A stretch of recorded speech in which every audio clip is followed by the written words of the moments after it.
A very good morning, ladies and gentlemen. A warm welcome to all of you to the BioEconomy Conclave 2025, organized by the Association of Biotechnology-led Enterprise ABLE.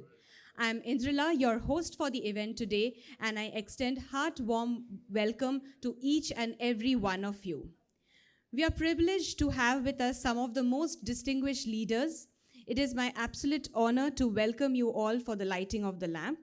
I would like to invite our esteemed guest, Honorable Minister Shri Priyank Khargeji, Minister of Rural Development and Panchayat Raj, IT and BT Government of Karnataka, Dr. Kiran Majumdar Shaw, Honorable Non-Executive Chairperson ABLE and Executive Chairperson Biocon and Biocon Biologics, Dr. P.M. Murli, President, ABLE Council of Presidents and Chairman and Managing Director of Jananam, Mr. G.S. Krishnan, Honorable President of ABLE.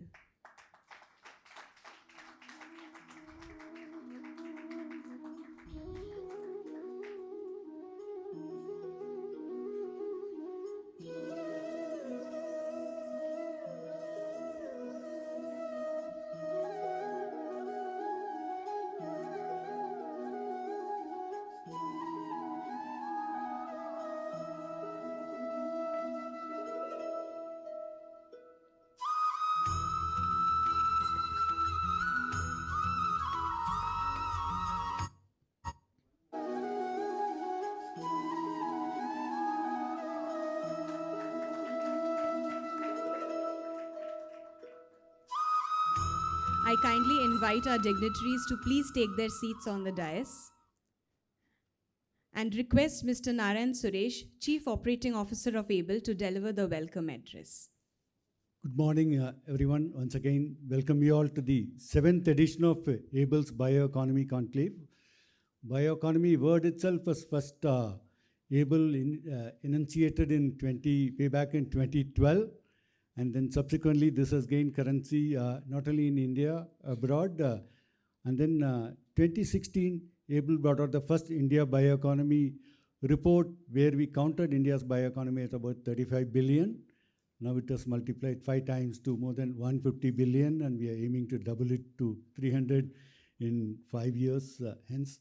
So then we started the bioeconomy only a small way, and since then we have tried to do it almost every year. Last 2-3 years interrupted by the COVID. We are honored by the presence of our Honorable IT, BT and Panchayat Raj and Rural Development Minister, Mr. Priyank Kharge, who readily agreed to come in spite of his busy schedule. With I think he has 5 other meetings today, apart from the investors conference and so on, and we are delighted. And we at ABLE have been we have been receiving his hospitality from Karnataka government's various events for last several years, but we are today able to host you for the first time as minister among us. We also delighted to have the presence of about 2 of our co-founders of ABLE from Dr. Kiran Majumdar Shah and Dr. Vijay Chandru, then all the former presidents of ABLE, Dr. K.K. Narayanan, Mr. Sri Kumar Surya Narayan, and Dr. Murli, and of course current president, Mr. Krishnan, and most of our governing body members also here present.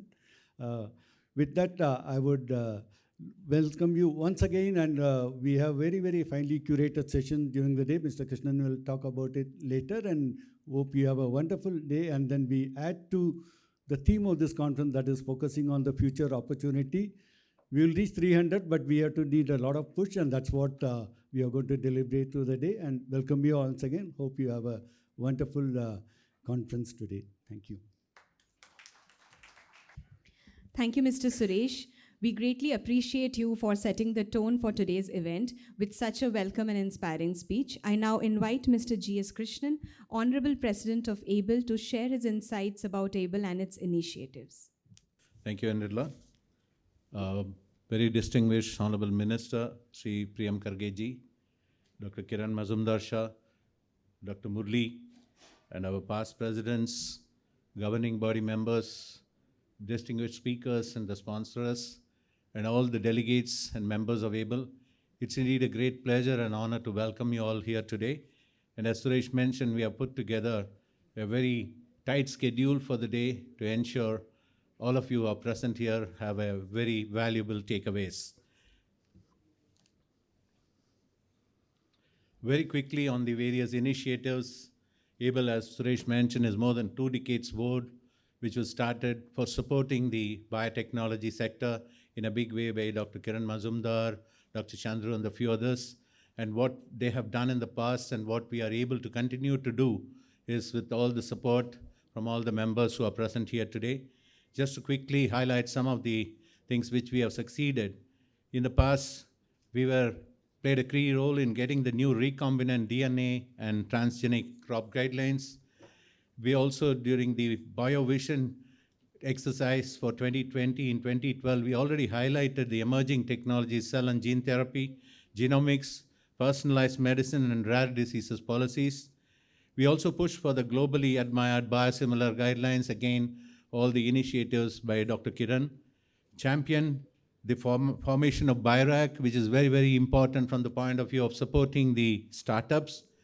Relentless 12-year campaign that led to the much-needed amendments to the Biodiversity Act.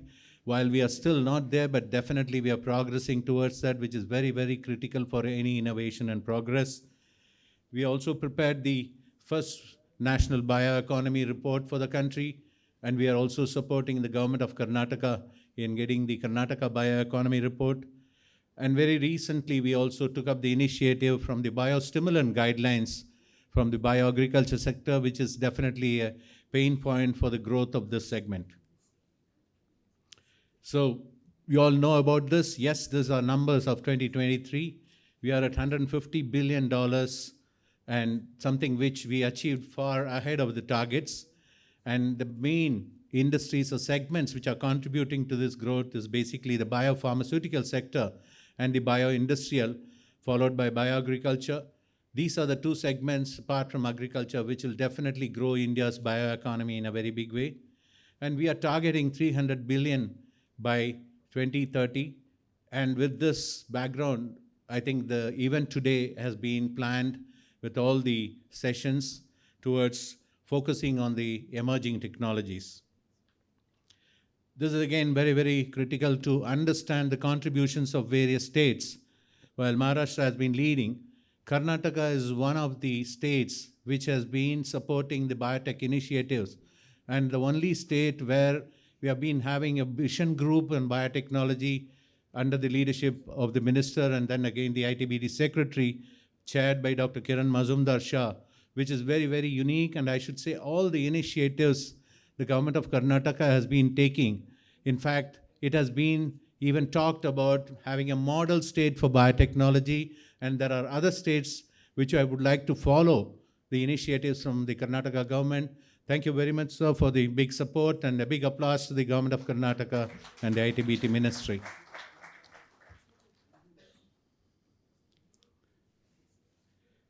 ABLE has been very keen on looking at and focusing on certain areas which are very critical for the growth of biotechnology, the biopharma and the bioservices, the bioindustrial, bioagriculture, medtech, startups and incubators, which are very, very critical for the growth and for new innovations. The biosecurity and regulatory are also areas which one should look at it. What ABLE has done is to make sure that we have a focus group led by the governing body members who are sector experts, with support from the partners, our members from the ABLE, to make sure that we are able to understand not only the challenges, but also look at how we can support to the growth of biotechnology. And this is an initiative which we have taken recently. Again, just to let you all know the various outreach programs which ABLE has been doing, the Voice for BT to promote biotechnology entrepreneurship among students, and the BEST Awards, which has been happening for more than a decade now. And then we are also participating in various events in the Global Summit. In fact, I would like to take the opportunity to invite the Karnataka government, as in the past, and would like to invite the minister to be part of the India Pavilion, which is to happen in the month of June. This is something very, very important for all of you in the biopharma sector to participate. We also came out with this monthly webinar initiatives, which are very, very critical to address and talk on subjects and matters of relevance to biotechnology. This was started during pandemic, and this has gained momentum. We continue to have that. We are also, as already mentioned, where various reports, policy, industry study, and publications which ABLE has been taking initiatives. we are trying our best to make sure that we are ultimately the representatives for the biotech segment in India and for the growth of biotech segment. Coming to the session today, the theme focusing on emerging technologies and shaping the world from every aspect of cell and gene therapy opportunities, from biosimilar opportunities, from the AI and the other quantum biotech and other areas which are the emerging technologies, and also the bioenergy initiatives, the alternative food. Every aspect have been thought about by our governing body and come out with very, very distinguished speakers for the events today, and also the importance of supporting startups and incubators. So we are addressing the critical areas of the segments for today's event, and I'm sure all of you will be greatly benefited at the end of the day. So ABLE is very, very clear that we will enable the growth of biotechnology, and I already mentioned about the governing body initiatives, the regional chapters where we have the regional representatives present over here to look at the biotech clusters and see and address the challenges over there. Outreach programs, I've already mentioned to you all. And also our secretariat will work very, very closely with the state governments. Karnataka is one of the very, very unique sort of relationship which ABLE and the government of Karnataka have. And we would like to continue to support, and the minister has already got very, very good ideas, and he would like to support to see how we can. And it's also important to mention here the government of Karnataka has a target to reach 100 billion by 2030, which means 30% of India's bioeconomy contribution, which is a very, very big initiative. We are also working closely with DBT and BIRAC. It is very important the Department of Biotechnology and BIRAC or all their initiatives are propagated very well so that the startups and the biotech fraternity can take advantage of. We would also like to support on the BioE3 policy rollout. In fact, Dr. Murli and a few others are actively involved in ensuring the rollout of this policy, and we would like to play an important role to make sure that the success of this rollout. We would also like to inform you all, Niti Aayog has recently engaged ABLE on looking at the bioeconomy of the country in 2047 and the actions which we need to take to achieve this objective, which is a very big initiative, which we would like to play an important role.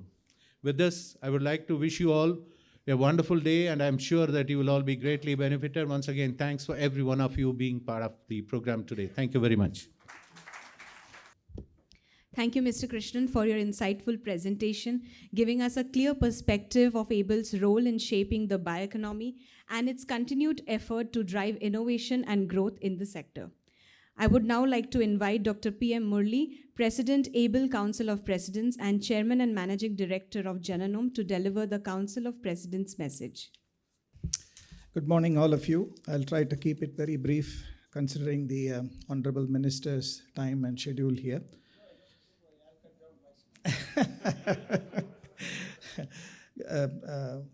It's such a pleasure to have the Minister here, Kiran, of course, on the dais, the President, Mr. Krishnan, and all my fellow presidents sitting there. I'm just going to spend about 5-7 minutes taking you through some of the 25 years that we did together and the next 25 years here. It's going to be very brief, no numbers, no nothing. So when ABLE was started, I presume Vijay can vouch for it, Kiran can vouch for it. Probably we were about 80 startups, maybe 100 startups if you want to be more benevolent there. And in this very same venue, one of the meetings was held and Kiran came here and we were doing a lot of the numbers. That was several years later. And she said we should be looking at about 10,000 startups in the biotech area. Honestly, that day, I really thought either I was drunk to hear this or the lady was giving me a number that was not having enough number of zeros that could be fitted in here. But honestly, whoever was there on that day by the side of her will vouch that this is the number she told me when I was sitting there in this very same venue some several years ago. And today we are almost, 8,000 plus. So not very far from where she had dreamt of. So I am really pleased that the think tank in ABLE has been able to look at these numbers and the vision for all the things that we are doing together. That's number one. Number two is, I'll give you a very small anecdote without naming. I was in Delhi. One of the senior bureaucrats was there, and I was talking something about things that we should do in biotech, and I was quoting without my knowledge, I think many times about what Karnataka is doing. So he almost told me, Murli, Karnataka is a given. Let's not discuss Karnataka, let's discuss other states. So that is the level at which Karnataka has grown today. And I think the officer here was privy to that information also in that meeting there. So she was listening to me on that place. So I think that is where this place is so beautiful. And I think we have reached that stage where we should now pivot and go to the next one. So allow me 3 minutes and I'll try to tell you what I have in my head as where we should be going. So we have seen that policies are the most important part of the growth of this sector, and many times policies catch up with the technology. And a few times I've heard Kiran using the word transformational reforms in terms of how you should do regulatory aspects. So regulatory must also be transformational. So I believe that that is one of the things that we should be looking forward to in the future, so that we don't play catch up with technology at any given point of time, and we are ahead of the curve if possible. So if you really want to be ahead of the curve, then you should always be looking at trends. And people like us who are bitten by technology all the time, and we spend a lot of time in our life only reading technology and not knowing anything else. I have put in here about 5 areas, and I'm not going to go into any of the 5 areas, just the headlines alone, on how and where this country will be going. So one of the things I certainly believe is personalized medicine. I think there's no guesses here, because everybody knows that the technology is now moving towards tailoring things to people. The much maligned and much not discussed gut microbiome is going to play a very big role. I have been saying this for 5 years now. Now there are lots of people who have started taking this very seriously. And I keep saying this, we are all known to, as men, we know that most of the decisions are taken by the better half. We know that very well. And we still have to remember that 9/10 of our body is microbes. And if we believe that the 1/10 decision that we are doing is what is driving us, we must be crazy, because all the drugs, the food, whatever we are surviving, 9 parts is going to dictate that. So personalized medicine is going to be the way it's going to go on. The second area, I'm a synthetic biologist, and I believe that bioengineering, trying to do a lot of sustainable work, is what the way we'll be looking at, including biomaterials and others. So I think synthetic biology is going to play a very, very big role. I wish somebody comes up with a better name for synthetic biology. Even the inventor felt bad that he has used a word called synthetic biology. I'm sure there must be a better way to do it. The third, we have metabolic engineering, bioengineering, Kiran. Then the third area I believe is the precision agriculture. We have some very good experts sitting in this room. I would love to hear it, because that's one of the areas that is going to be different from the way we have done agriculture, with all the technology being loaded into that. So that is how it is going to go. The fourth area is going to be, certainly if our bioeconomy is going to the $1 trillion, we are going to look at biomanufacturing as the way we are going to go. And it is very good that the Department of Biotechnology picked up biomanufacturing. I had the fortune of sitting in those committees that were recommending funding for the biomanufacturing. I could see there's so much of enterprise that has come out, pan-India, not just Karnataka, but pan-India. So it is nice to know that there's so many companies that are actually coming up with biomanufacturing strategies. The last part of what I think is going to be future technology is healthcare. We have already innovated. We are vaccine people. We have a very good generic system, etc. CAR-T technology, we are bringing down the costs, including people like Kiran, who has been spearheading that. She's also moving more into innovation-driven CAR-T than anything else now. And I have a feeling that the affordability is something that we need to keep in mind. If we try to replicate any system from any other part of the world which is completely broken, we will be having a very, very tough time in our healthcare. So the mantra has to be technology-driven, low-cost healthcare, which is obviously nothing short of saying but innovation. So that is where I think are the 5 areas. The last bit of my talk is, how do we achieve this? Obviously, we need to invest, and invest. People who are sitting on the dais, like the minister here, has very clear route on how more money is going to come into research.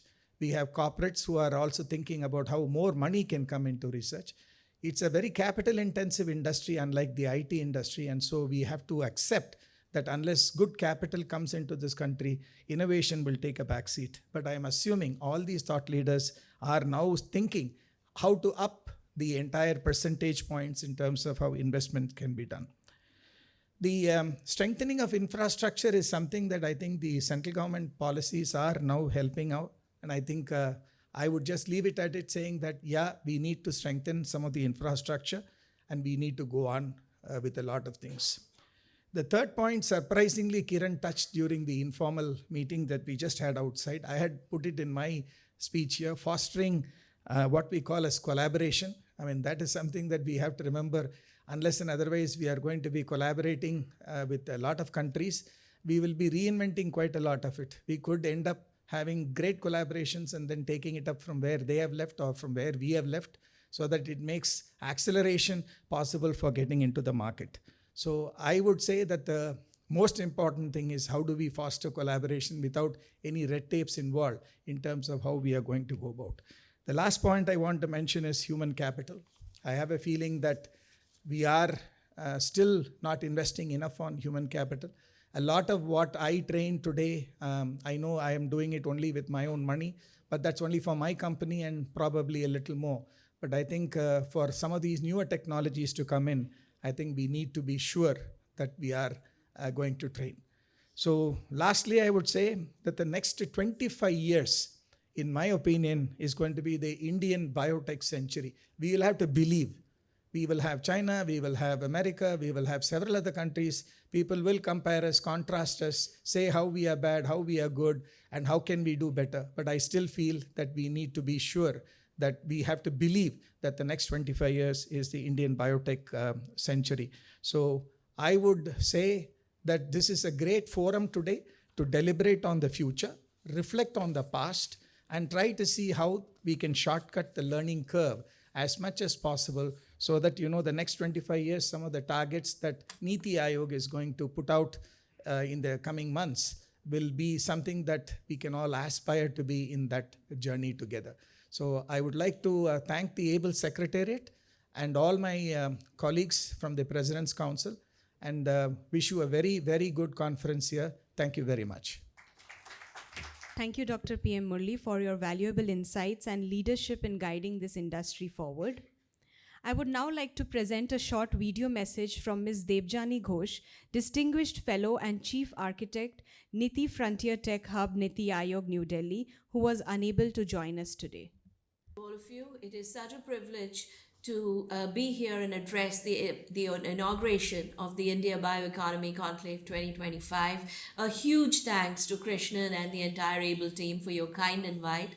My apologies for not being able to join you in person. Sincere apologies, but I'm so glad to be a small part of this conference, which I think is a platform where science, technology, and policy will converge to shape the future of India's bioeconomy. I strongly believe that biology and AI, the coming together of biology and AI, is going to be even more disruptive than the era of AI. I believe that the next decade will belong to nations that can harness the power of biotechnology, synthetic biology, AI-driven drug discovery, sustainable manufacturing, etc., etc. And India has to figure out how to lead this transformation, or at least how to be disruptive in this transformation. For too long, we have responded to technology trends and technology disruptions. I think given how important technology is becoming for economic growth, national security, societal well-being, we cannot afford to respond again and again to these disruptions. We have to spot these trends early, and we have to figure out how to be a disruptor in some of these transformations. And this one is going to be a critical one. The global bioeconomy, if I'm not wrong, is going to exceed 4 trillion by 2030. And India's share in this exponential growth has to be bold and ambitious. To do this, we have to create an enabling ecosystem that fosters innovation, entrepreneurship, and commercialization at scale. We often forget the last one, but that's a critical element that we cannot forget. And to prepare for these, we have to start now. We have to start early, we have to start now, and we have to have a strategy, a roadmap that we can work towards. And that is where the Niti Frontier Tech Hub comes in.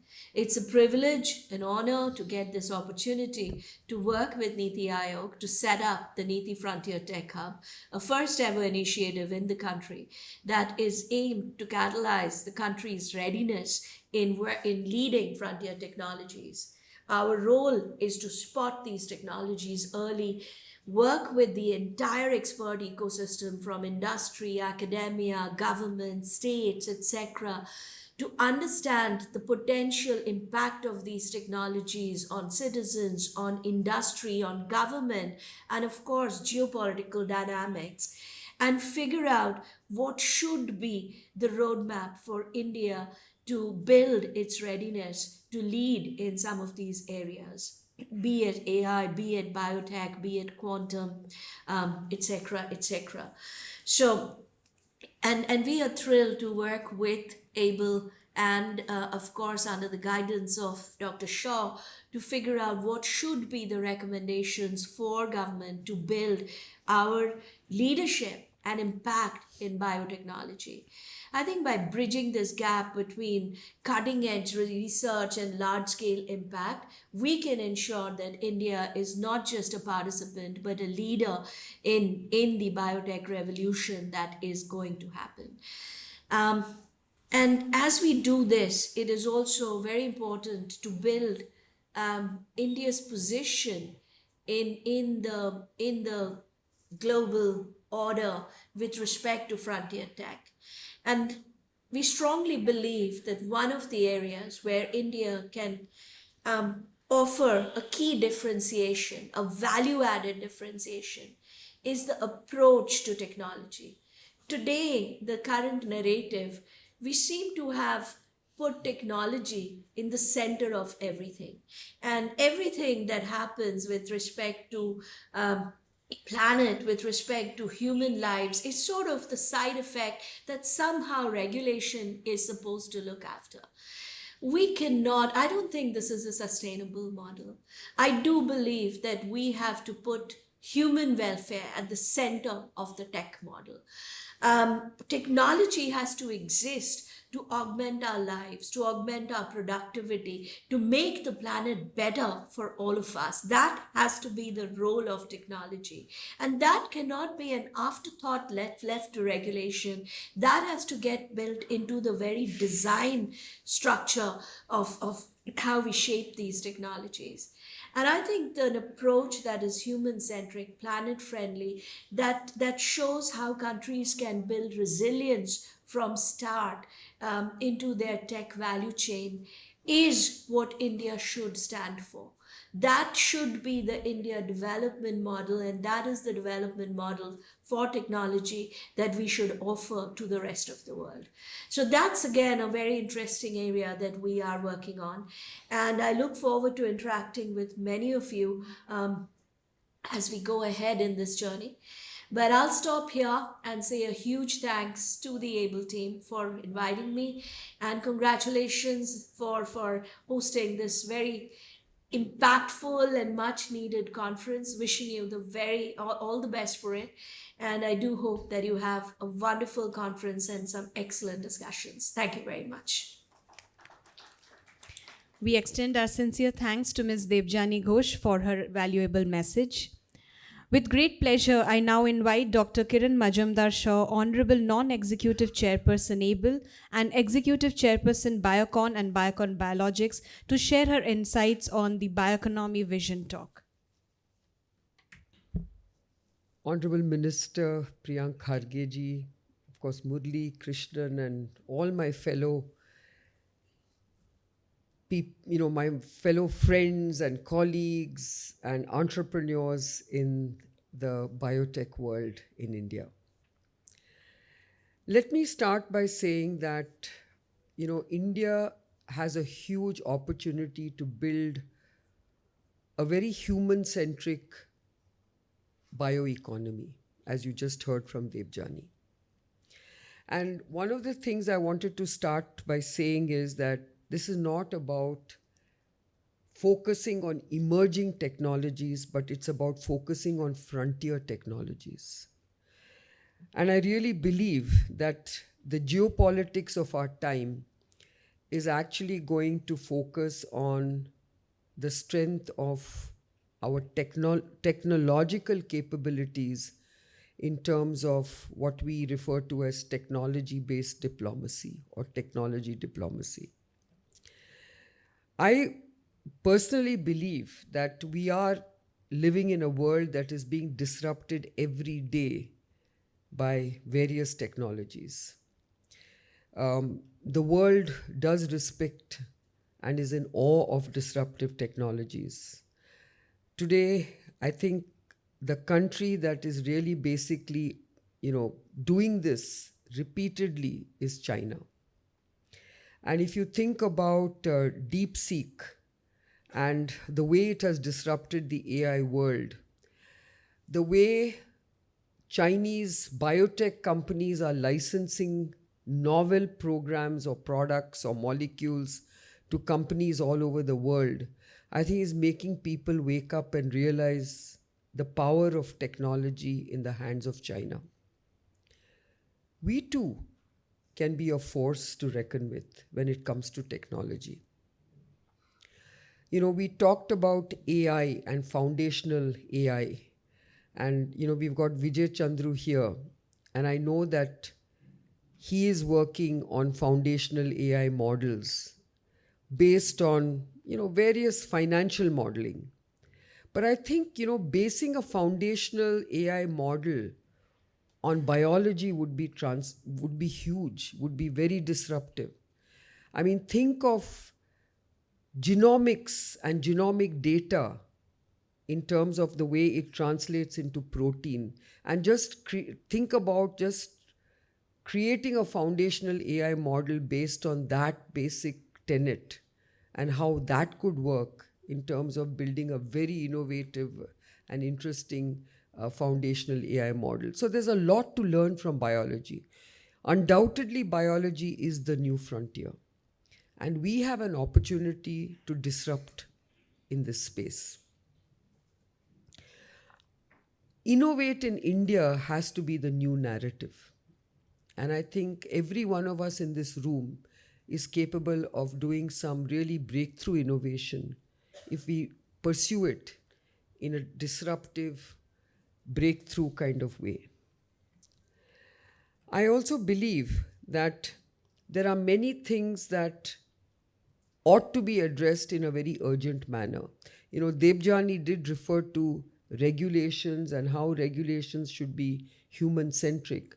But I also believe that there are some basic regulations that have to basically be enabling for the biotech sector to take off. There is one particular regulation, and that is the biodiversity bill. I think the biodiversity bill has to be relooked at. It has to be re-examined. And we have to make sure that it is not a deterrent to innovation in biotech.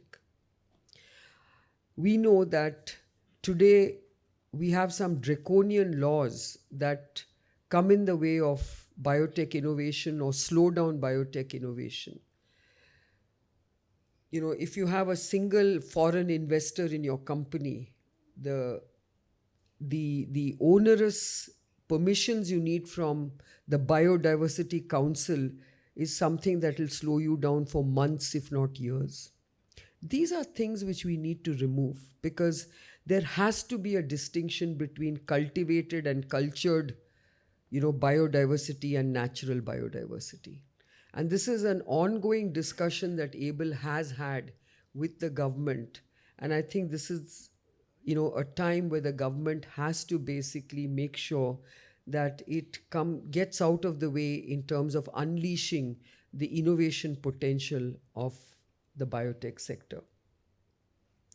I also believe that, India has a great opportunity to come up with disruptive innovation in biology, whether it's in agri-tech, whether it's in health tech, whether it's in sustainability, you name it, and of course in terms of bioenergy.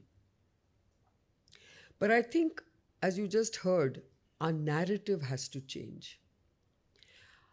I recently mentioned at a small summit that India has been recognized as the vaccine capital of the world.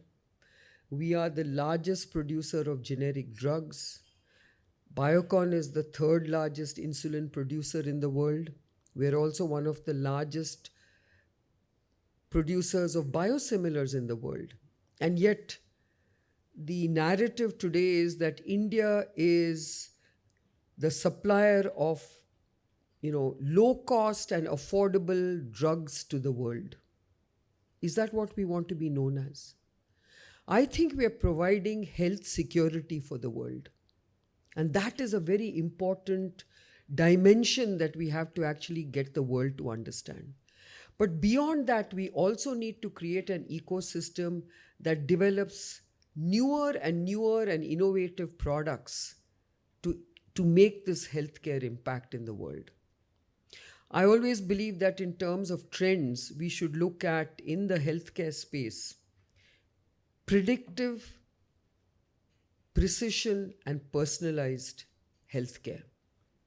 And in this, I think predictive diagnostics is going to be extremely important. Precision medicine is going to be very important based on biomarkers and genomics. And of course, personalized medicine is going to be a big opportunity for India, especially in cell and gene therapy. I think cell and gene therapy has enormous potential the world over to move from a maintenance to a curative approach to cancer. But in that, I think the cost of therapy has to be something that has to be disrupted, and India can do that. That is how we have to really approach these areas in healthcare. The same goes in terms of food security. The same applies to energy security when it comes to biofuels. We don't have enough feedstock on the land, and a company like C6 Energy is saying, let's farm the oceans. So this is the way we can disrupt every one of these spaces. And I think the government has a very important role to play. At this point, I just do want to call out the wonderful partnership that we have and we enjoy in the state of Karnataka. Karnataka has been a very strong partner of the biotech world. The government has supported many institutions, many programs, many initiatives, including startups. I think IBAB and the Center for Human Genetics is testimony to what the government has done in terms of supporting these two fine centers of excellence. Startups, incubators, you name it. I think the government has played a key role in supporting and creating many of these incubators and startup help. So when you look at Karnataka, it is a model state. No wonder it is where most of the innovation is happening. No wonder it is a place which is like a magnet to companies who want to do research. But the time has come for us as a nation to invest very seriously in R&D. We know that as a country, we are underinvested in R&D as a percentage of GDP. And we need to double that investment in research.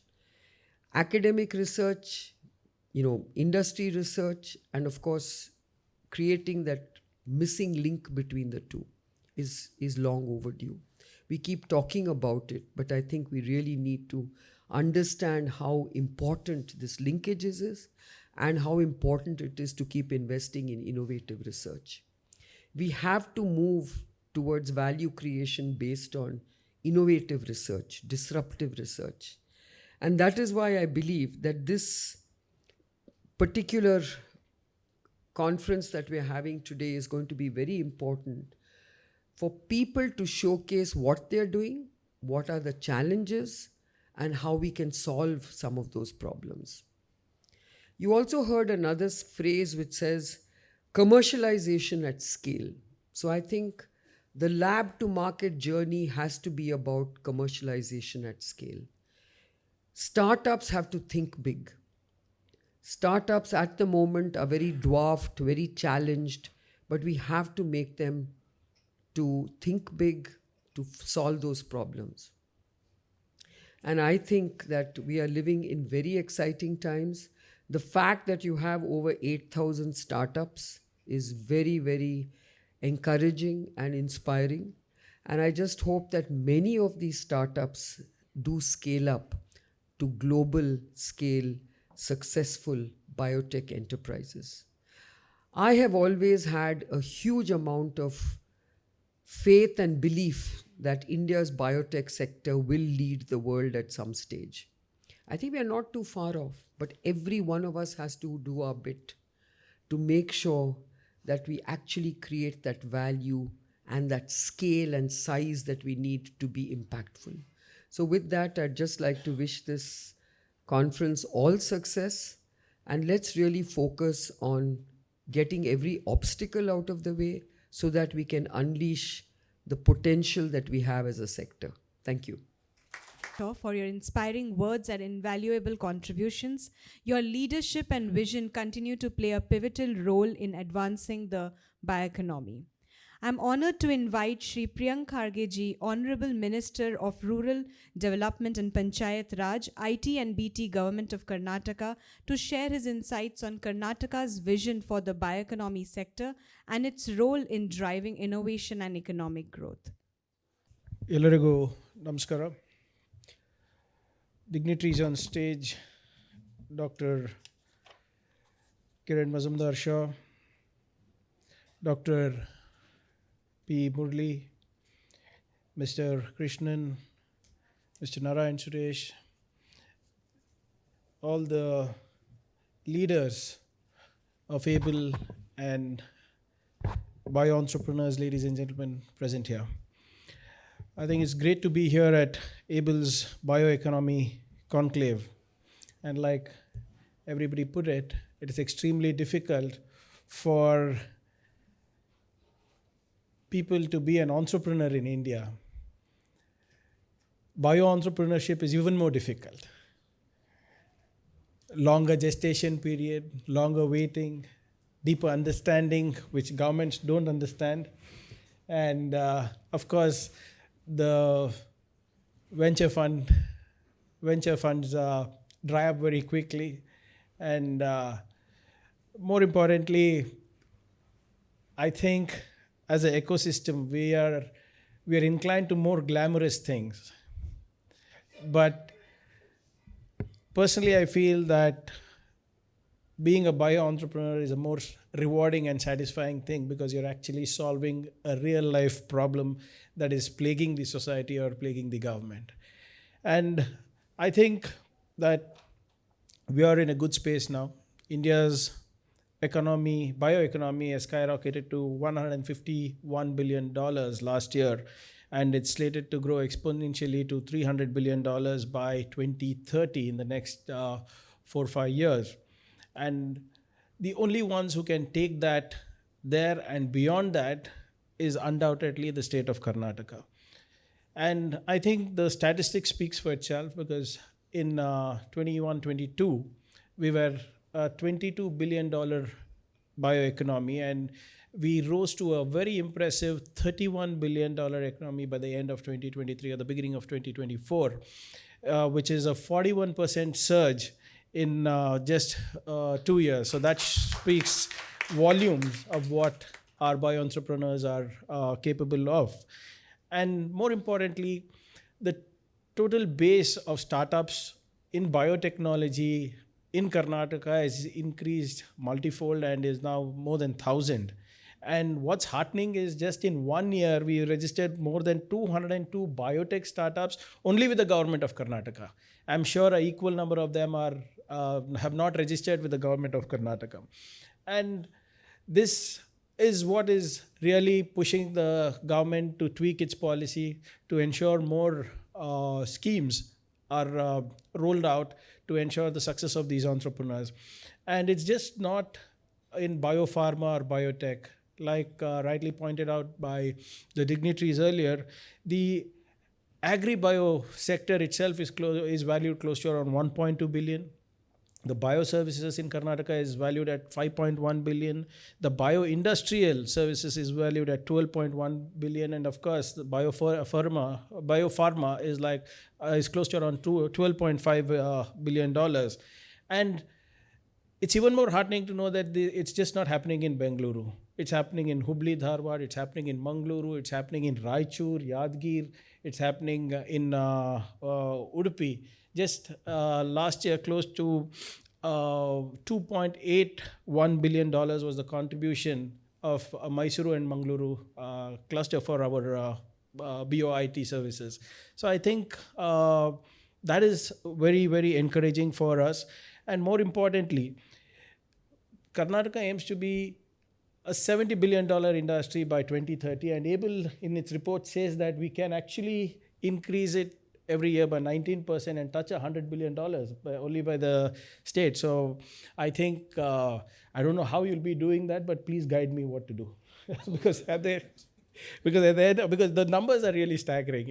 It becomes really difficult. At one hand, I have Dr. Kiran saying me that the governments are not doing enough, and at the other end, ABLE is giving me reports that you need to grow by more than 19%. So you need to let us know what needs to be done. We have set up things like CCamp, Bengaluru Bioinnovation Centers, and these incubators have acted like great mentors and great accelerators for over 3,000 startups in across India. And I was just reading a report by the government of India where it says that we are slated to grow with over 35,000 startups in the next couple of years, and we'll be creating 35 million jobs by the end of this decade. So I think if we need to ensure that we are going to maintain our leadership position, we need to drastically come out with policies that will accentuate your entrepreneurship. And so that is why the government of Karnataka is building a very strong foundation of education, skills, incubators, accelerators, and then follow it up with funding as well. So we have started this new program called Nipuna, which was launched by Dr. Kiran and Honorable CM during the Bangalore Tech Summit, where we are ensuring that we train people in emerging technologies. And of course, we are sector agnostic on that. So I would request people over here to have a look at that guidelines and tell us what kind of skill sets that we would be requiring to ensure that we have the most trained human resource in the world from Karnataka. The Nipuna program that we are speaking about has a very clear catchline. The slogan goes like, skill locally, work globally. Our human resource is capable of learning, unlearning, relearning, skilling, upskilling, and delivering to at the global arena. We have more than 30% of all global capability centers here, and that is not only retail or not only e-commerce or anything. We have a lot of health sciences, life sciences companies that are here who are innovating for the world, who are inventing for the world. So this program, I think, will be a big game changer for the country as well, just not for Karnataka. And for the first time, we are allowing corporate development funds, CSR funds, along with government funds to be invested for reskilling and upskilling program. I think at 300 crores, this is one of the biggest reskilling and upskilling program currently in the country. And of course, the dignitary spoke about policies. I'm a policy maker myself, so I don't know how to put this across, but policies always play catch up to technology. It is impossible that any country in the world has a ready-made policy for any technology that is there or emerging technologies that are going to come there. In fact, when we were just discussing offline, we were the same issue of biodiversity that Dr. Kiran brought up was discussed. I said I'm not able to solve Rapido's problem and Uber's seat sharing problem. You're asking me to solve the seaweed problem that is there in the oceans of biodiversity. But yes, point taken. We have to learn from the industry. We need to understand the terminologies better. We need to understand how we can deliver policies better for industries to thrive. And we need to be as agile as you are. To be very honest, any government for that matter, whether it's the central government or state government, we need to be agile with our policy. So when we got out the Transport Act, there was nothing called Uber or Ola. There was nothing called seat sharing. There was nothing called surge pricing. There was nothing, I mean, we didn't even think about bikes as taxis.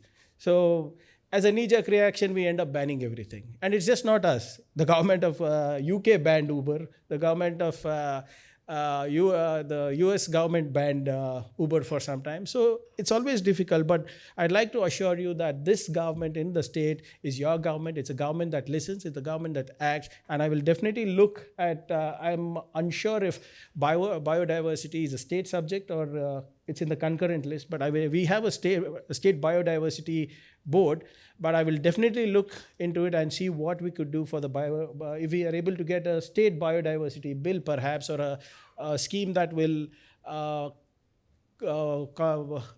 complement the central act as well as the industry. So policy making is always a challenge. Policy making is always a difficult thing, and also, I know that entrepreneurs are extremely scared of talking to the government. They think if you tell the government of any innovation, we might actually end up banning it, but that doesn't work. You need to work closely with the government so that we can understand innovations better. So I'll give you a small example of what we did. So recently, in my other role as Rural Development and Panchayat Raj Minister, it's my responsibility to ensure that we provide clean drinking water to the rural areas. So I had a water challenge where we had more than 116 startups come and present to me on how we can make Karnataka water secure, how we can ensure that the potability of water is better, how we can ensure that there is lesser biological or chemical contamination of water. And out of the 116, 20 seemed very, very relevant to us. We not only gave them a grant, but also I'm giving them a very unique opportunity of piloting their projects within the government. And if it works for us, I'm going to ensure that these solutions are taken on scale. So this is how disruptive even the governments need to be. Otherwise, your innovation is just going to be in the lab and it will never get commercialized, because at the end of the day, government is your biggest consumer, whether it is for Google or whether it's for Microsoft.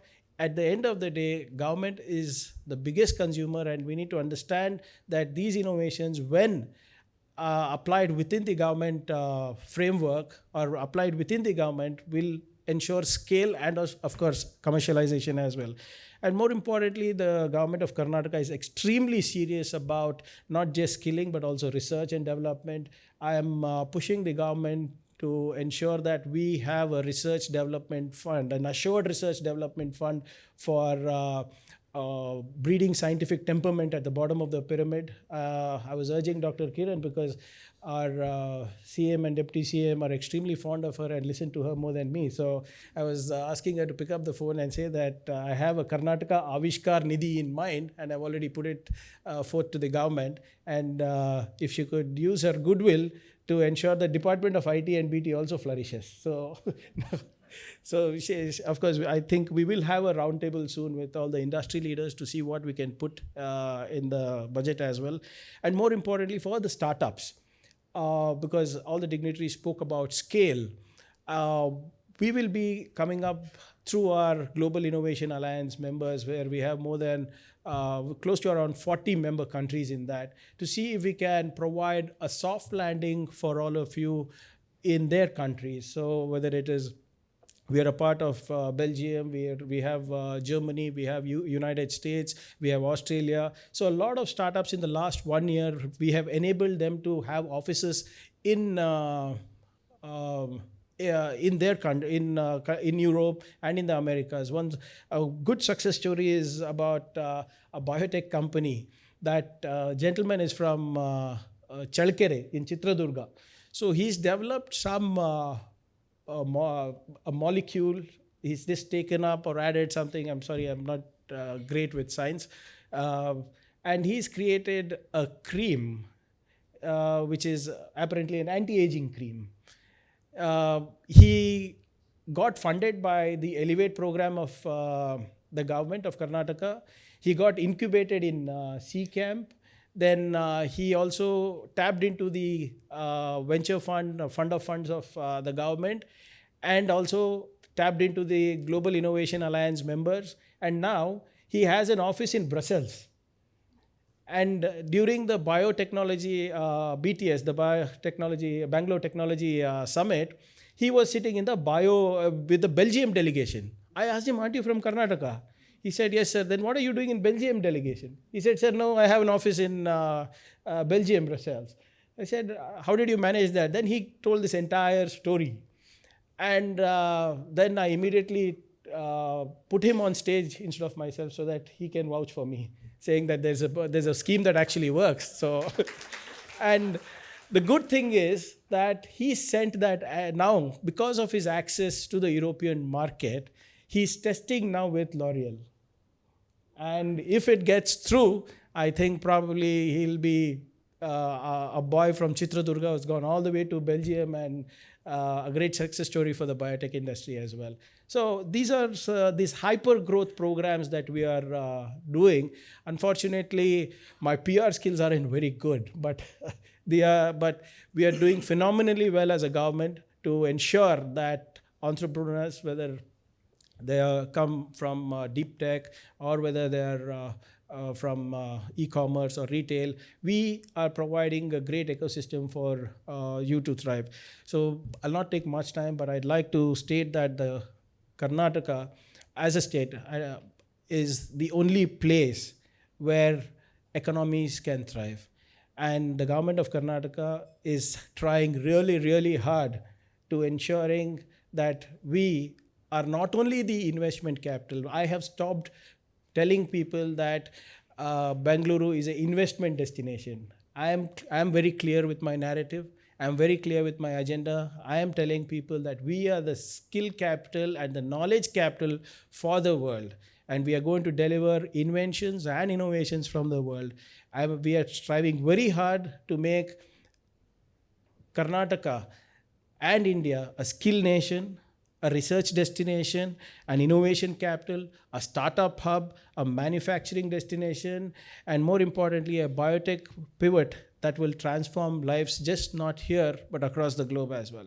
So I wish Abel a very, very, I forgot to mention, I'm sorry. I'd like to thank Abel personally because I think most of you over here would have heard the unfortunate incident that happened at the Bangalore BioInnovation Center, and Abel was one of the first people to reach out to the government of Karnataka and to me and said that, look, we know how difficult it was for people to set up their incubators there, and how difficult it was for government to put up the BBC and be one of the premier institutions in the world. And if there's anything that we can do, we will be more than happy to do. We'll go beyond what we are capable of financially and also with respect to mentorship and anything that they might need. So I would like to thank Abel on behalf of the government of Karnataka for being empathetic to the entire incident. And I'm looking forward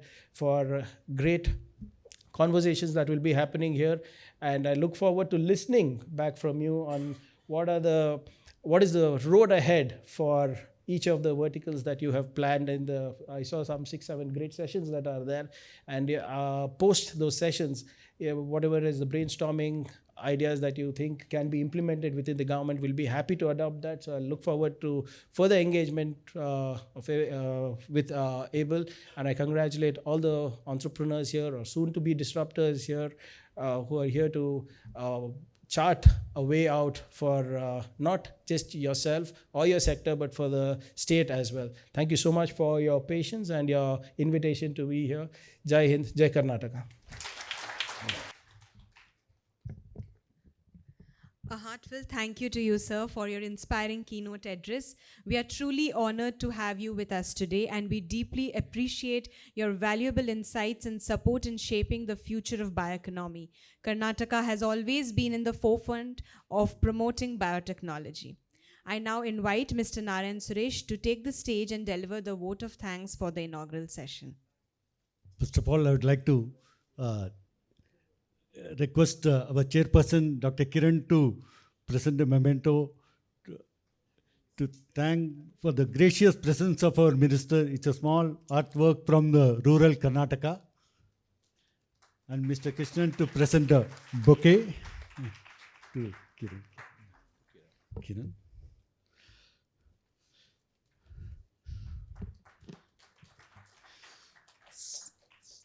So, Dr. Murli, you talked about 10,000 startups. ABLE has just been tasked with producing the next bioeconomy report for 2025 and 2026 as well.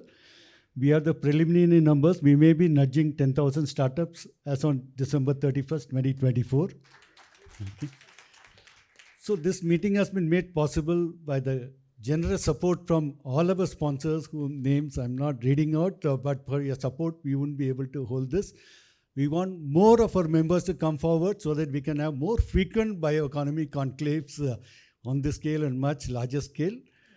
And then, of course, a special thanks on behalf of all of us to our president, Mr. Krishnan, whose touch you will see in every inch of this venue, which he has been visiting for the last at least half a dozen times in the last 1 month to make sure what you see today. And on that note, I thank you all once again for your presence, and join us for a quick tea, and then we'll start the next session.